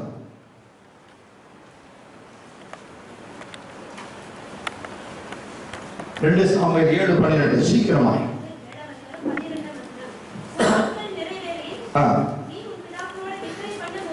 நீ உன் பிதாக்களோடு நித்திரை செய்கிற பொழுது நான் உனக்கு பின்பு உன்னுடைய கர்ப்பப்பிறப்பாகிய சந்ததியை எழும்ப பண்ணி, சத்தமா சொல்லுங்க, அவன் என் நாமத்துக்கென்று ஒரு ஆலயத்தை கட்டுவான். எழும்பி நின்று கை தூக்கிற உன்னை கொண்டு கர்த்தர் இந்த ஆலயத்தை கட்டுவார். ஆமென். It is possible for God. Nothing is impossible for him. அவரால் முடியாத காரியம் ஒன்றுமே இல்லை. அவர் சொல்ல ஆகும், அவர் கட்டளை நிற்கும். இங்கே ஒரு காரியத்தை பாருங்க. இது எப்ப நடக்க போதா? நான் உங்கள் தேவனாய் இருப்பேன், நீங்கள் என் ஜனமாய் இருப்பீர்கள். அப்ப இந்த காரியத்தை கர்த்தர் செய்வார். ஆமென். இப்ப இன்னொரு காரியத்தை சொல்லிக் கொடுக்கிறாங்க. Jesus later became the ultimate fulfillment of this prophecy. எபிரேயர் 1:5 திருப்பிக் கொள்ளுங்கள். Book of Hebrews chapter 1 verses 5. எபிரேயர் 1:5 வசனம். எப்படியெனில் நீர் என்னுடைய குமாரன், இன்று நான் உம்மை ஜெனிப்பித்தேன் என்றும் நான் அவருக்கு பிதாவாய் இருப்பேன், அவர் எனக்கு குமாரனாய் இருப்பார் என்றும் அவர் தூதர்களில் யாருக்காவது எப்போதாகிலும் சொன்னது உண்டா? பாருங்க, எபிரேயரை எடுத்துக்கிட்டீங்கன்னா எபிரேயர் நிருபத்துல ஒரு காரியத்தை அவர் திரும்ப சொல்ல ஆசைப்படுகிறார். யாருக்காவது இப்படி சொல்லி இருக்கிறாரா ஆண்டவர்? திரும்பி வாசிப்பாங்க. எபிரேயர் 1:5 வாசிங்க. எப்படியெனில் நீர் என்னுடைய குமாரன், இன்று நான் உம்மை ஜெனிப்பித்தேன் என்றும் நான் அவருக்கு பிதாவாய் இருப்பேன், அவர் எனக்கு குமாரனாய் இருப்பார் என்றும் அவர் தூதர்களில் யாருக்காவது எப்போதாவது சொன்னதுண்டா? தூதர்களுக்காவது சொல்லியிருக்காரா? இல்ல. யாரு சொல்லியிருக்காரு? யாரு சொன்ன? வாசிங்க திரும்பி. எப்படி நீர் என்னுடைய குமாரன், இன்று நான் உம்மை ஜெனிப்பித்தேன் என்றும் நான் அவருக்கு superiority சொல்றது. பேர் சொல்றது the superiority of the son. 1 முதல் 14 வரைக்கும் நீங்க வீட்ல போய் தியானித்து பாருங்க. The author of Hebrews argues for the superiority of the son as his person and his ministry, the superiority of the son's person is presented primarily. துவக்கத்திலே அப்படி ஒரு வார்த்தை அவர் கொடுக்கிறார். ஆனால் the book's introduction, the son is presented as a creator. இயேசுவார் ஒரு வார்த்தையிலே சிருஷ்டிகர், creator. அடுத்த வார்த்தை என்ன சொல்றாரு? சஸ்டைனர். அந்த head of the universe, சர்வ உலகத்துக்கும் அவர் ஒருவரா வாரிசு. அப்ப அந்த உரிமையாளர் யாரு? தேவனாகிய கர்த்தர், அவருடைய வாரிசு. அடுத்து சொல்றாங்க, one who radiates God's own glory and expresses the very character of God. இதுக்கு என்ன காரணம் அப்படின்னு பாத்தீங்கன்னா, தேவனுடைய தத்ரூபமாய் இயேசு மாறிவிட்டார். அதான் உண்மை. நீங்க ஆசீர்வதிக்கப்படணும் அப்படின்னா அந்த தேவன் உங்களுக்கு கொடுத்த வாக்குத்தத்தம், இந்த ஆசீர்வாதம், the promise. என்ன ப்ராமிஸ் நமக்கு தேவன் கொடுத்தார் இந்த ஆண்டுல? நீங்க எல்லாம் பைபிள் வச்சிருப்பீங்க, மணி பிரஸ்ல வச்சிருப்பீங்க, இல்ல இடத்துல பத்திரமா வச்சிருப்பீங்க, அனுதினமும் தியானிக்கிற புஸ்தகங்கள் வச்சிருப்பீங்க, அது ஒரு நாள் எடுத்து வாசிப்பீங்க. அந்த ஆசீர்வாதத்தை நீங்க பெற்றுக்கொள்ளணும் அப்படின்னா அது ஒரே ஒரு ரகசியத்தை இயேசு கிறிஸ்து செய்யறார் இந்த பூமியில. நமக்கு யார் ரோல் மாடல்? உலகத்துல யார் ரோல் மாடல்? இயேசு கிறிஸ்து. இயேசு என்ன செஞ்சார் உலகத்தில் இருக்கும்போது அப்படின்னா, வேதம் சொல்றது, அவர் பூமியில் இருக்கிற பொழுது முற்றுமுடிய யாரை போலவே மாறிட்டாரா? பிதாவை போலவே மாறிட்டார். ஏன் அப்படி மாறினாரு? அப்படி மாறலாமா? நான் இயேசுவை போல மாறணும் அப்படின்னு ஆசைப்படுறேன். சரியா தப்பா? கொஸ்டின் அடிக்கடி கேள்வி கேட்பேன்னு சொன்னல. நான் இயேசுவை போல நான் மாறணும். இங்க இருக்கிறது ஆசை இருக்கா? இயேசுவை போல நான் மாற வேண்டும். ஆசைப்பட்டது தப்பா சரியா? சொல்லுங்க. சரி. எப்படி மாறணும்? இயேசுவை போல மாறணும்னா பெரிய தாடி வச்சுக்கிட்டு, சிகப்பு அங்கியை வச்சுக்கிட்டு, ஒரு ஆட்டுக்குட்டியை தோல்ல போட்டு ஒரு பெரிய குச்சியை வச்சுட்டு ஊழியத்துக்கு போக முடியுமா? என்ன சொல்லுவாங்க? சொல்லுங்க, நடக்குமா? இயேசுவை போல மாறுனா தாடி வச்சுக்கிறது இல்ல, காவி போட்டுக்கிறது இல்ல, தலைக்கு மேல ஒரு வட்டம் சுத்த விடாது. இயேசுவை போல மாறணும்னா first your character, உன்னுடைய குணாதிசயம் இயேசுவை போல மாறணும். அதுக்கு என்ன சொல்றாரு? ஒருவன் உன் கண்ணத்துல ஆரஞ்சா அடுத்த கண்ணத்தையும் காட்டு. இது என்னது? இளிச்சவாயத்தனம் அல்ல. என்னது? கேரக்டர். கேரக்டர். இயேசுவை அடித்தார்கள், இயேசு திருப்பி அடிக்க முடியாதா? பாவம், இயேசுக்கு அடிக்க தெரியாது. வாங்கினவங்களுக்கு தான் தெரியும் இயேசு எப்படி அடிப்பார். இயேசுக்கு பைபிள் முழுவதையும் பாத்தீங்கன்னா ஒரே ஒரு இடத்துல தான் கோபம் வந்துச்சு. கைத்த முறுக்கி இழுத்தார். எங்க? சத்தமா சொல்லுங்க. யார் அடிச்சாரு? யார அடிச்சாரு சொல்லுங்க. ஒண்ணு, விற்கிறவர்கள் எதை? இரண்டாவது, வாங்குகிறவர்களையும் அடிச்சார். இரண்டாவது. மூணாவது, காசுக்காக எக்ஸ்சேஞ்ச், மணி எக்ஸ்சேஞ்ச். மூணாவது. நாலாவது எத்தனை அடிச்சு அடி தெரியுமா? கரெக்டா சொல்லலாம். இன்னொரு விட்டு கொடுக்குறேன். யார் அடிச்சார்? இல்ல, நான் கேட்கிற ஒண்ணு சொல்லிட்டீங்கன்னா கரெக்டா இருக்கும். கிட்ட வராது. எக்ஸாக்ட்லி பேசுறோம்.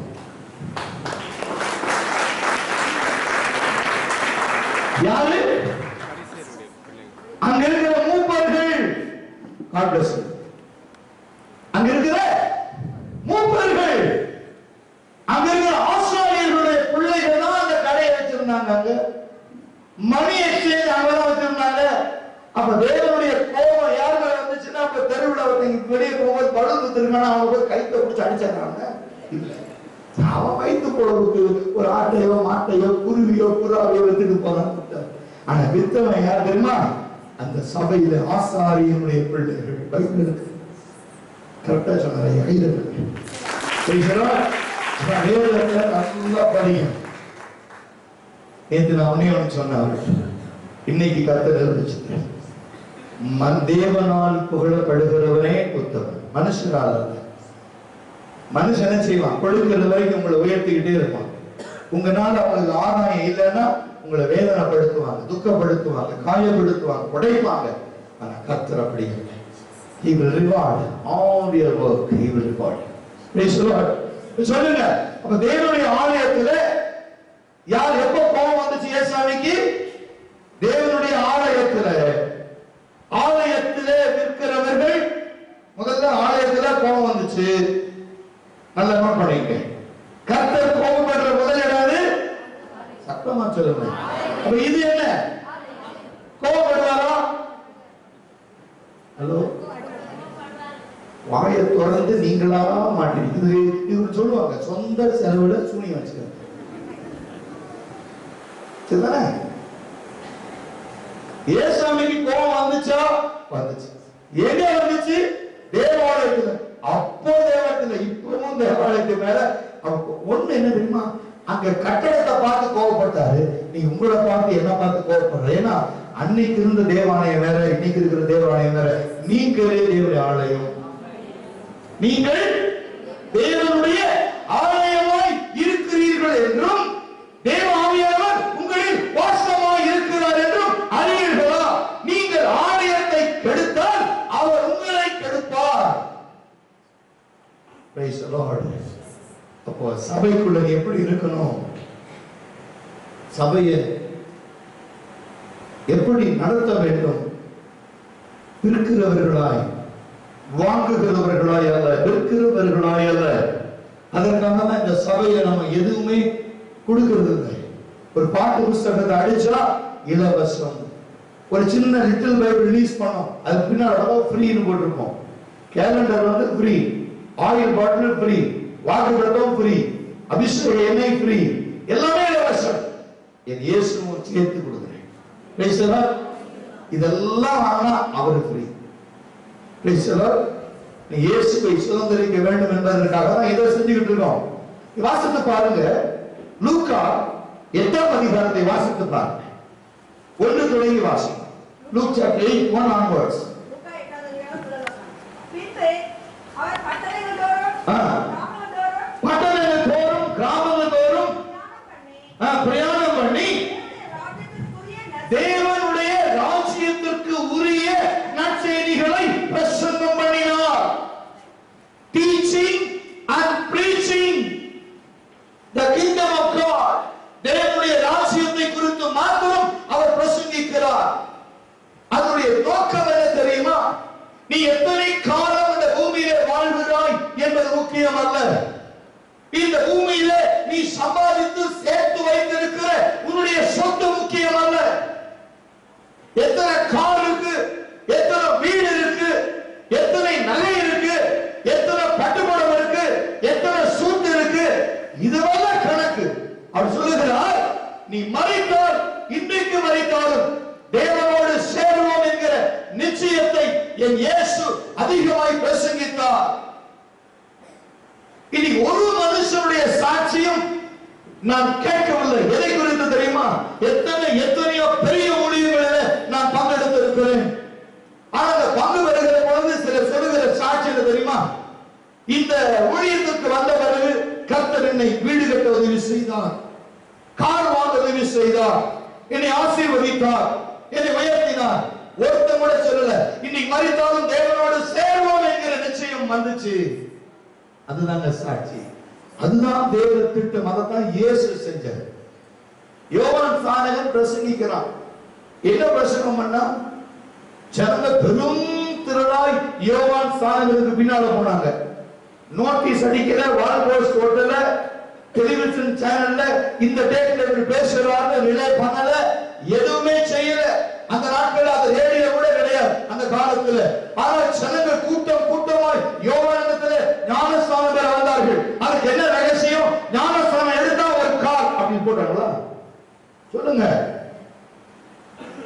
ஒரு பாஸ்டர் வந்தார் அமெரிக்காவில இருந்து, வாலண்டியரா சேர்ந்தா ஒரு கோட்,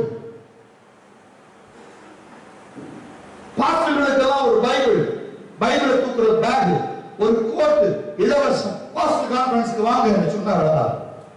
யோவான் சொன்னாரா? யோவான் என்ன சொன்னாரு? மனம் திரும்பும், தேவராஜ்யம் சமீபமா இருக்கு. ஜனங்க வந்தாங்க. எதுக்கு வந்தாங்க சொல்லுங்களேன்? ஜனங்க எதுக்கு வந்தாங்க? இனி யாரையாவது சபைக்கு கூப்பிட்டீங்கன்னா பாஸ்டர் என்ன தருவார்? வாங்க. இன்னைக்கு பாஸ்டர் நிறைய வந்துகிட்டே இருக்கிறார், மீதி அடுத்த வாரமும் தருவார். ராமி சொல்லுங்களேன், சுத்தமா சொல்லுங்க. அப்போ சபைக்கு கூப்பிட்டாலே கேட்க கூடாது. பாஸ்டர் என்ன தருவார்? பாஸ்டருக்கே இல்ல. பாஸ்டர் என்ன கொடுக்கிறது? ஆனா எனக்கும் கொடுக்கிற ஒருத்தர் இருக்கிறார். யாரு? சொல்லுங்க. யோவானை காண ஜனங்கள் வந்தார்கள். ஏன் வந்தார்கள்? எதுக்கு வந்தாங்க சொல்லுங்களேன்? எதுக்கு வந்தாங்க? அற்புதத்திற்கா, அதிசயத்திற்கா, அடையாளத்திற்கா? இங்க போனா அந்த யோவான் நல்லா தீர்க்க தரிசனம் சொல்லுவான் அப்படின்னு ஒரு கூட்டம் வந்தாங்களா? இல்ல. யோவான் ஆனவர் தீர்க்க தரிசனம் சொல்லல. பிசாசு விரட்டினாரா? இல்ல. அற்புதம் நடந்துச்சா? இல்ல. அதிசயம் நடந்துச்சா? இல்ல. என்ன நடந்துச்சு? ஒரே ஒரு பிரசங்கம். என்ன செஞ்சாரு?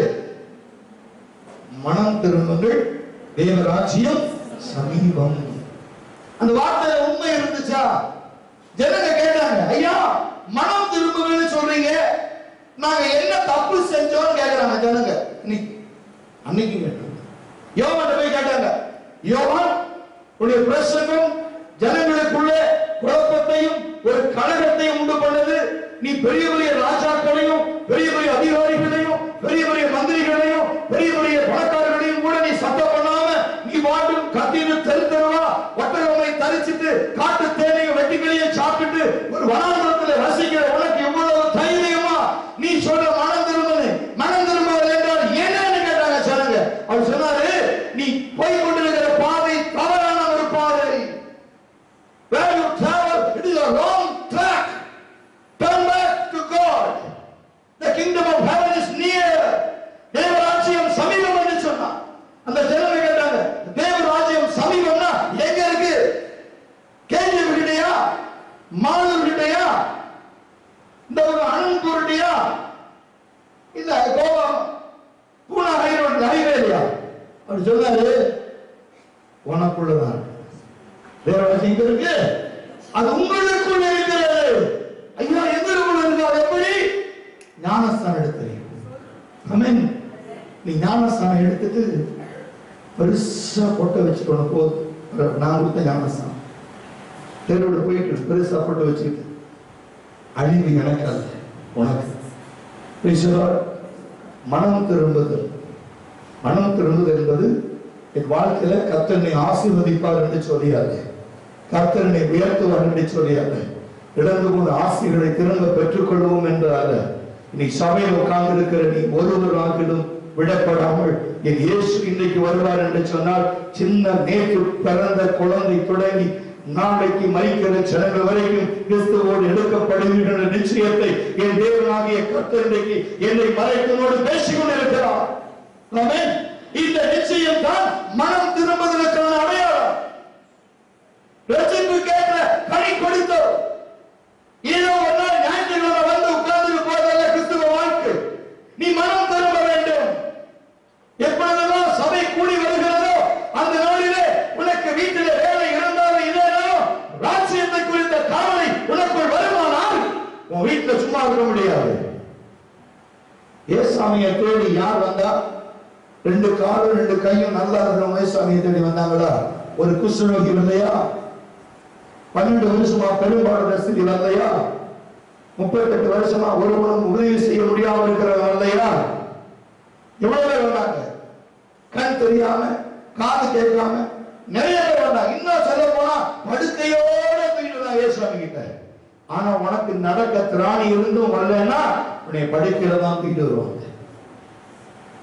யோசிச்சு, 2 கால்களும் 2 கைகளும் எனக்கு தேவன் திடனாய்ப்படுத்திருக்கிறார். அவருடைய நாமத்தை அறியவும் அவருடைய ராஜ்யத்தில் சேரவும் எந்த தடை இருந்தாலும் சரி அதை உடைத்து போட்டுட்டு என் அப்பாவுடைய சமூகத்தில் வருவேன் என்று சொன்னால் உன் தடையை மாற்றி உன்னை ஆசீர்வதித்து அந்த ராஜ்யத்திற்கு உன்னை கொண்டு போய் சேர்க்க அந்த தேவன் போதுமானவராயிருக்கிறார். ஆவிக்குரிய பிரகாரமாய் என் தேவனாகிய கர்த்தர் கிறிஸ்துவை கொண்டு இருதயத்திலே வேதனைப்படுகிற ஒரே ஒரு ஸ்தலம் கர்த்தருடைய ஆலயம். சபைக்கு வருவது ஒன்று, சபையிலே சாட்சியா இருப்பது ரெண்டு. சபையிலே சாட்சியா இருக்கணும், சபைக்குள்ள உங்களுடைய சாட்சி இருக்கணும், ஒரு வீட்டிலே சாட்சி இருக்கணும், அக்கம் பக்கத்திலே சாட்சியா இருக்கணும். யோபுடைய வாழ்க்கையை பார்க்கும் பொழுது யோபு தான் இழந்ததை திரும்ப இரட்டிப்பாய் பெற்றுக் கொண்ட ஆசீர்வாதம் கர்த்தரை ஆசீர்வதித்தார். ஊஸ் தேசத்திலே உத்தமனும் நீதிமானும் சன்மார்க்கனும் கடவுளுக்கு பயந்து ஜீவிக்கிறவருமான யோபு என்கிற மனுஷன் இருந்தார். அவனுக்கு 1000 ஒட்டகங்களும் கழுதைகளும் குதிரைகளும் வீடுகளும் பிள்ளைகளும் வேலைக்காரர் இருந்தாங்க. எல்லாவற்றையும் ஒரே நாளிலே அவன் இழந்து போனான். காரணம், பிசாசு அவனை சோதிக்க தேவன் அனுமதித்தார். He lost everything. He became a pauper. என்ன ஆயிற்று? அவன் இழந்ததை 2 மடங்கு பெற்றுக்கொண்டான். எப்போ? அவன் வாழ்க்கையிலே அவன் சொன்ன 4 சாட்சிகள், அவன் பெற்ற 4 சாட்சிகள். என்ன சாட்சி? முதல்ல தேவன் சொல்றார், ஒண்ணு சொல்றாரு, யோபு என்கிற மனுஷனை கவனித்துப்பார், அவன் உத்தமன், தேவனால் புகழப்படுகிறவனே உத்தமன். Praise the Lord. Hallelujah. கணவன் மனைவி இடையில எத்தனை பிரச்சனை வந்தாலும், ஆனா யோபுடைய மனைவி சாட்சி கொடுக்கிறார். யோபுடைய வாழ்க்கையில முதல் சாட்சி தேவனாகிய கர்த்தர். கர்த்தர் சொல்றாரு, இந்த மனுஷன் யோபுவை பாரு, இவன் உத்தமனாக இருக்கிறான். அடுத்தது பிசாசு சாட்சி கொடுக்கிறான். யார பத்தி? யோபுவை பத்தி. நீர் அவனுக்கு திரளான ஆஸ்தி, ஆடு மாடு ஒட்டகங்கள் கழுதைகள் வேலைக்காரர்கள் நீங்க கொடுத்ததுனால அவன் உத்தமமா இருக்கிறான். வந்துருச்சு வாயில 2வது சாட்சி. 3வது மனைவி சொல்றார், உன் உத்தமத்திலே இன்னும் உறுதியாய் இருப்பது என்ன? தேவனை பூசித்து ஜீவனை விடு. 3வது சாட்சி மனைவி சொல்றார், என் வீட்டுக்காரர் உத்தமர் சொல்லிட போறாங்க. பேசுறோம், நீ எவ்வளவு பெரிய சாட்சி இருக்கு. புருஷனை பத்தி மனைவி பத்தி புருஷனை இவ்வளவு பெரிய சாட்சி. டைமுக்கு சோறு போட மாட்டேங்கிறா. உங்க சபையில் வந்து சேர்ந்தா ஒண்ணு டெலிவிஷன் உட்காந்துக்கிற முக்க துறைக்கு இவன் அதை பேசணும் இதை பேசணும். நம்ம அதை வீட்டுக்கு வந்தோம். நம்ம ரிப்போர்ட், இந்த வீட்டுக்கார பார்த்தீங்களா தாடி வச்சிருக்கிறான், அந்த வீட்டுக்கார பார்த்தீங்களா அங்கி போட்டுக்கிறான், இந்த வீட்டுக்கார நொங்கி கட்டியிருக்கிறான். உனக்கு என்ன பொங்கலாகுவா? எதுக்குங்க அந்த குழப்பம் உனக்கு? 2வது ஆளை விட்டாச்சா சமையல் பண்ணையா அந்த ஒரு நிறைவேற்ற முடியுது. சொல்லுங்க, நீ சாப்பாடு செஞ்சு கொடுத்துட்டு பாஸ்டிங். நான் சபையில சொல்றேன், உன் பிள்ளைகளுக்கும் உன் கணவனுக்கும் செய்ய வேண்டியதை எல்லாம் செஞ்சுட்டு நீ பாஸ்டிங் இரு. கர்த்தரை ஆசீர்வதிப்பார். ஏன்னா கடையில் வாங்கிக்கிங்க, போகும்போது அந்த பாலில் அதை கலந்து கொடுத்துட்டு போயிருந்தேன். ஏன்டா இதெல்லாம் பாஸ்டிங் இருக்குது, உயிர் எடுக்குது. ஆசீர்வாதம் வருமா? ஆசீர்வாதம் வருமா? சொல்லுங்க. ஏமா வீட்டுக்குள்ள கொடுக்கலையா? எங்க ஜெபம் பண்ணிட்டே தூக்கிட்டு, ஜெபம் பண்ண நேரம் 1/2 மணி நேரம், தூங்குறது 5 மணி நேரம். இந்த அம்மா கூட கர்த்தர் இறங்கி கிரியை செய்வார். சிரிக்கிறீங்க, எதனையோட சொல்றீங்க. சாட்சி யோபுடைய மனைவி சொல்றா, இன்னும் உத்தமத்தில் உறுதியாக இருப்பது தேவனை தூசித்து ஆண்டவர் தேவனை தூசிச்சு ஜீவனை விடு. 3வது சாட்சி. 4வது சாட்சி நண்பர்கள் சொல்றாங்க, எப்ப பாரு தேவன் தேவன் தேவன் தேவன் உடனே அந்த தேவன் என்ன செஞ்சார்? 4 சாட்சிக்கு பிறகு கர்த்தர் அவன் இழந்ததை 2 மடங்காக தேவன் கொடுக்கிறார். ஹல்லேலூயா. உன்னுடைய வாழ்க்கையில ஏதாவது நீ நஷ்டப்பட்டிருப்பாயானால் முதலாவது சாட்சியை காத்துக்கொள். சபையிலே முதல்ல சாட்சி. இந்த சகோதரி அல்லது இந்த சகோதரன், இந்த பாஸ்டர் ஜெபிக்கிறாரு, செய்தி கொடுக்கிறார், நல்ல செய்தி கொடுக்கிறார்னா அதற்கு பிறகு உன்னுடைய சாட்சி முக்கியம். நீ ஜெபிக்கிற ஜெபத்திலே சாட்சி முக்கியம். This is what the witness. ஒரு சாவுக்கு போயிருந்தேன். அங்க ஒரு பாஸ்டர் ஜெபிக்க வந்தார். நான் வந்து எனக்கு ஒரு கிருபை கற்றுக் கொடுத்திருக்கிறார். என்ன தெரியுமா? பாடுவதல்ல, பிரசங்கிப்பதல்ல, யார் பேசினாலும் கவனிச்சு கேட்பேன், பொறுமையா கேட்பேன். யாரோட பேசுறீங்க, இங்க ஒரு கழுதியை கூட நிக்க வச்சு நீங்க கத்த வச்சா கூட நான் சந்தோஷமா கேட்பேன். ஏன்னா பிள்ளைய நாட்கள் அது பேசிச்சு. இங்க யாரு பேசினாலும் நான் கேட்பேன். அந்த கிருபை எனக்கு இருக்கு. I never criticize anyone. I never talk against the preaching or song or music. யாரையும் criticize பண்ண மாட்டேன். எனக்கு அதுக்காக நான் தேவனை துதிக்கிறேன். Praise God. Hallelujah. எதுக்கு நான் சொல்றேன்னா, இந்த சாட்சி என்பது கிறிஸ்துவ வாழ்க்கையில உங்களை உயர்த்தி கொண்டு போகும். பல மடங்கு உங்களை உயர்த்தும். இவர் பிரசங்கித்த மாதிரியே இவருக்குள்ள நல்ல குணாதிசயம் இருக்கிறது. இவர் பாடின மாதிரியே இவங்களுக்குள்ள அருமையான கிருபை இருக்கிறது. ஜனத்தை உங்களை குறித்து சொல்லணும், சாட்சி கொடுக்கணும். சில விட பேசுறதுக்கே ஜனங்க பயப்படுவாங்க. வந்துருக்கீங்களா? சில விட கிட்ட போகவே பயப்படுவாங்க. ஐயோ நாங்கள் போக மாட்டோம், ஏன்னா பயம். சிலருடைய ஆவி அப்படிப்பட்ட ஆவி. அது எல்லாம் கர்த்தரை மாற்றணும். Praise the Lord. You please take out all the spirit, unwanted spirit from you, but the Holy Spirit is going to rest upon you. கர்த்தருடைய ஆவி உங்களை இறங்க போகிறது. இன்னைக்கு கர்த்தர் ஒரு புதிய கிருபை, ஒரு பரிசுத்த ஆவியினால் உண்டாகிற நன்மை கர்த்தர் உனக்கு செய்ய போகிறார். இந்த எபிரேயரை பார்க்கிற பொழுது இன்னொரு முக்கியமான காரியம், நீங்க 2 டைப்பா வாசிக்கணும். எபிரேயர் 1:5 பார்த்தீங்கன்னா அது 2 டைப்பா வாசிக்கணும். எப்படின்னா, முதல் அதிகாரம் 5 முதல் 14 வரைக்கும் நீங்க வீட்டில் போய் வாசிக்கணும். எப்படி? 1 to 1, 5 to 14 and chapter 2 verses 5 to 18. Okay, இது எதை குறிக்கிறது அப்படின்னா, the son is shown to be superior to the angels. The son is shown to be superior to the angels. He has a unique relationship with the Father. எழுதி கொள்ளுங்க. நீங்க தூதர்களுக்கும் மேலானவர்கள். தேவனுக்கு உங்களுக்கு இருக்கிற உறவு எப்படிப்பட்டது? The unique relationship.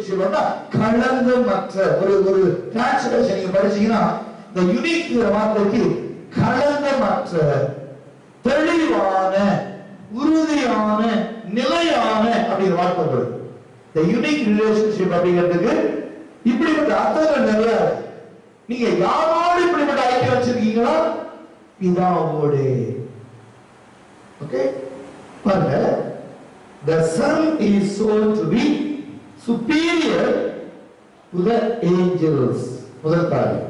இரண்டாவது, he has a unique relationship with the Father and he is a ruler, creator, terminator of the created order. சிருஷ்டிக்கப்பட்ட எல்லாவற்றுக்கும் கட்டளை கொடுக்கிறவர். எல்லா சிருஷ்டிகளுக்கும் கட்டளை கொடுக்கிறவர் அவர் தான். நம்ம உடம்பை உண்டாக்கின, நம்ம உடம்பை சிருஷ்டித்தவர் யாரு? பிதாவாகிய தேவன். உடம்பு கெட்டு போச்சுன்னா அதை கமாண்ட் பண்ணி அதை திருத்துறது யாரு? சத்தமா சொல்லுங்க. நீங்க டாக்டர் கிட்ட போறதுக்கு முன்னாடி யார்கிட்ட போனோம்? விளங்குதா உங்களுக்கு? இன்னும் உங்களுக்கு புரியலன்னா ஒண்ணு சொல்றேன். கேரண்டி கார்டு இருக்கு. ஒரு பொருள் வாங்கினா கேரண்டி கார்டு, 1 வருஷம் கேரண்டி, 3 வருஷம் வாரண்டி. அது தெரியுமா? அர்த்தம் தெரியுமா? கேரண்டினா என்ன, வாரண்டினா நீ முடிக்கிறத பார்த்து எனக்கு பயமா. சரியா? இப்போ கேரண்டி அப்படின்னா, 1 இயர் கேரண்டி அப்படின்னா எது போனாலும் ஃப்ரீயா மாத்தி கொடுத்துருவாங்க. ஒருவேளை அதுல டெக்னிக்கல் ஃபால்ட், மேனுஃபேக்சரிங் ஃபால்ட் ஏதாவது இருக்குமானால் 1 வருஷத்துக்குள்ள ரீப்ளேஸ் பண்ணி கொடுத்துருவாங்க. அதுக்கு பேர் என்ன? கேரண்டி. 2 வருஷம் வாரண்டி அப்படின்னா எந்த பொருள் பழுதாகி போகிறதோ அதை மாத்தி கொடுப்பாங்க. நீ காசு புரியல. That is mean guarantee and warranty. ஆனா மனுஷன் ஒருத்தனுக்கு தான் நித்திய காலமெல்லாம் கேரண்டி கொடுக்கிறவரு இயேசு தான். புரியுதா புரியலையா? உங்க கிட்னி ஃபெயிலியர் ஆச்சுன்னு வச்சுக்கேன், என்ன செய்வார்? No I given only warranty. சொல்லுங்க, நான் மாத்திடுறேன், நீ காசை கொடுத்து. அது என்னது? உலகம். ஆனா இயேசு அப்படி இல்லை. பழசை எடுத்துட்டு புதுசா வச்சிருந்தார். எவ்வளவு நாள் எடுத்தாலும் சாட்சியா இருக்கா கடைசி வரைக்கும். போ, என்ன சொல்றாரு? ஜீவிய காலம் எல்லாம் எனக்கு சாட்சியாயிரு, போ, என்னை குறித்து சொல்லு, போ. ஆனாலும் சில பேர்த்து சொல்லுவாரு, யார்ட்டையும் சொல்லாத, நீ சுகமானத சொல்லாத. ஏன் தெரியுமா? ஏன் சொல்லாத சொல்லு பாருங்க. நான் முடி வச்சிருந்தேன். நான் நீ ஒரு 5 மணி வரைக்கும் எடுக்கலாம்னு பார்த்தேன் பிரசங்கத்தை, முடி வச்சிருந்தேன். சரி, ஏன் சாமி கேள்வி, ஏன் சொல்ல வேண்டாம் சொல்லு. இதுக்கு முன்னால பதில் சொல்ல முடியாது எனக்கு தெரியும். இது ஒருவருக்கும் சொல்லாதபடி ஜாக்கிரதையா இரு அப்படின்னு ஏன் சொன்னாருன்னு எனக்கு தெரியும். உங்களுக்கு தெரியுமான்னு தெரியல. ஏன் சொன்னார்? ஒருவருக்கும் சொல்லாதபடி ஜாக்கிரதையா இரு. தெரியல, நானே சொல்லிடுறேன். ஒரு குடிகாரன் குடிச்சு என்ன ஆச்சு? லிவர், லங்ஸ் எல்லாம் கெட்டு போச்சு. இப்ப அவர் நம்ம சபைக்கு வர்றாரு, யாருக்கும் தெரியாம, ஐயா ஜோம் பண்ணுங்க, டாக்டர் சொல்லிட்டாங்க கிட்னி போயிடுச்சு, சட்னி போயிடுச்சு, ஒரு லிவர் போயிடுச்சு, எல்லாம் போயிடுச்சு, எனக்கு இனி உலகத்துல வாழ்வதே கஷ்டம் அப்படின்னு சொல்றாங்க, என்னையா செய்யலாம்? நான் கவலைப்படாதீங்க, ஆண்டவர் அற்புதம் செய்வார் அப்படின்னு அவர் அற்புதம் நடக்குது. நான் சொல்லுவேன், ஐயா இது ஒருவருக்குன்னு சொன்னாங்க. ஏயா கர்த்தர் எனக்கு ஒரு அற்புதம் செஞ்சு சொல்ல வேண்டாமா? என்னன்னு சொல்லுவேன்? 10 வருஷம் ஓயாம குடிச்சேன், எல்லாம் கெட்டு போச்சு, ஊழியாட்ட போனேன், புதுசா மாத்தி கொடுத்துருக்காரு, இன்னொரு 20 வருஷத்துக்கு குடிப்பேன். சொல்ல போறியா? சொல்லுங்க. கர்த்தர் உனக்கு ஒரு புது லிவரும் புதிய கிட்னியும் கொடுத்தது எதுக்கு? இனி குடிக்காம இருக்கிறது. சரியா? ஒரு மனுஷன் சுகம் ஆகணும்னா அதாவது சொல்றான் போயிட்டு, பாஸ்டர் ரொம்ப நன்றி அப்படிங்கிறார். ஏன் அப்படின்னு சொல்றான், முதல்ல 4 பாட்டில் குடிச்சிட்டு இருந்தேன் பயத்தோட, இப்ப ரவிகண்ண இருக்கா தைரியத்துல 6 பாட்டில் குடிக்கிறேன். என்ன ஆனாலும் அவர் பார்த்துக்கிறார். யாரு? ரவிதேவன். முதல்ல குடிக்கும் போது பயம் இருந்துச்சா, கிட்னி கெட்டு போச்சுன்னா, லிவர் கெட்டு போச்சுன்னா என்ன ஆகும்னு பயம் இருந்துச்சு. இப்ப நம்ம தொட்டு சுகமான பிறகு அவருக்கு அந்த பயம் போயிடுச்சு. என்ன பயம்? சொல்லுங்க, என்ன பயம்? என்ன சரி, எவ்வளவு நான் குடிக்கலாம், போய் அவர்கிட்ட சொன்னா அவர் சுகமாக்கிக்க போறாரு. ஏங்க என்ன வம்பளை மாட்டி விடுறீங்க? அதான் சொல்லுவாங்க, ஒரு கிராமத்துல ஒரு அவேர்னஸ் ப்ரோக்ராம் நடத்தினாங்க. குடிக்க கூடாது தப்புன்னு சொல்லி ஒரு அவேர்னஸ் ப்ரோக்ராம் நடத்துறாங்க ஒரு கிராமத்துல. பட்டணத்துல இருந்து நல்லா படிச்சவங்க 4 பேர் போய் ஒரு அவேர்னஸ் ப்ரோக்ராம் நடத்துறாங்க. எல்லாம் குடிக்காம உட்காருங்கய்யா, எல்லாம் உட்காந்தாங்களே. என்ன கொடுப்பீங்க? போகும்போது ஏதாவது கொடுக்கும், உட்காருங்க. அவன் முந்தாண்ட அடிச்சது எல்லாம் உட்கார்ந்து இருக்கான், எல்லாம் உட்கார்ந்து இருக்கான். அவர் சொன்னாரா, உங்களுக்கு முன்னால பாருங்க 2 டம்ளர் வைக்கிறேன், இது இன்னொரு டம்ளர் கொடுப்பாங்க, 2 டம்ளர் வைக்கிறேன். இப்போ ஒரு மண்புழு எடுத்தார், இது சாராயம், இது சாராயம், இது சாதாரண தண்ணி, பச்சை தண்ணி. ஒரு மண்புழு எடுத்து உள்ள போட்டார். பாருங்க என்ன தெரியுது அப்படின்னா, ஐயா மண்புழு நல்லா நீந்தி விளையாடுதையா, பார்க்கவே சந்தோஷமா இருக்கு பாருங்க. அதுக்கு சாராயத்துல போட்டார், துடிச்சு செத்து போச்சு. அந்த அவேர்னஸ் பண்ண வந்தவருக்கு ரொம்ப சந்தோஷம், புரிஞ்சுக்கிட்டான். இப்ப சொல்லுங்க, சாராயம் குடிச்சா என்ன ஆகும்? வயிற்றுல இருக்கிற புழுவெல்லாம் செத்து. அன்னைக்கு போனவன் தான் அவன் பெரிய குடிகாரன். யாரு?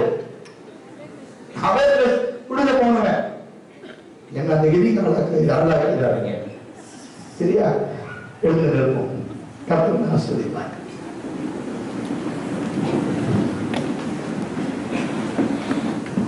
Praise the Lord. Hallelujah. எல்லோரும் புகழும். இதனால் இதேனுடைய நாமம் மகிமைப்படுத்தப்படுகிறது. தேங்க்யூ. Glorious. ஒப்பு கொடுப்போம்.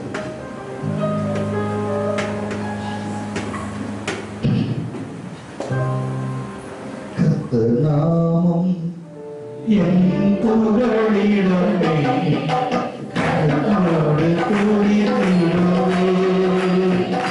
கர்த்தர் நாமம் என் புகழிடமே, கர்த்தரோடு கூடி திரிவோமே. யெகோவா நீரே எல்லாமே பார்த்துக்கொள்வீர். யெகோவா நீரே எல்லாமே பார்த்துக்கொள்வீர்.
ஆசீர்வதித்ததற்காய் நன்றி, அழகாக்கியதற்காய் நன்றி, உருவாக்கியதற்காய் நன்றி, உபயோகப்படுத்த போடுவதற்காய் நன்றி. ஒவ்வொருவர் மேலும் அளவற்ற கிருபை, அளவற்ற ஆசீர்வாதம் ஊற்றப்பட்டதற்காய் நன்றி. தொடர்ந்து அப்பா நீங்க வழி நடத்துங்க. இயேசு கிறிஸ்துவின் விலையேற பெற்ற நாமத்தோட செபிக்கிறேன் பிதாவே. Please be seated. God bless you.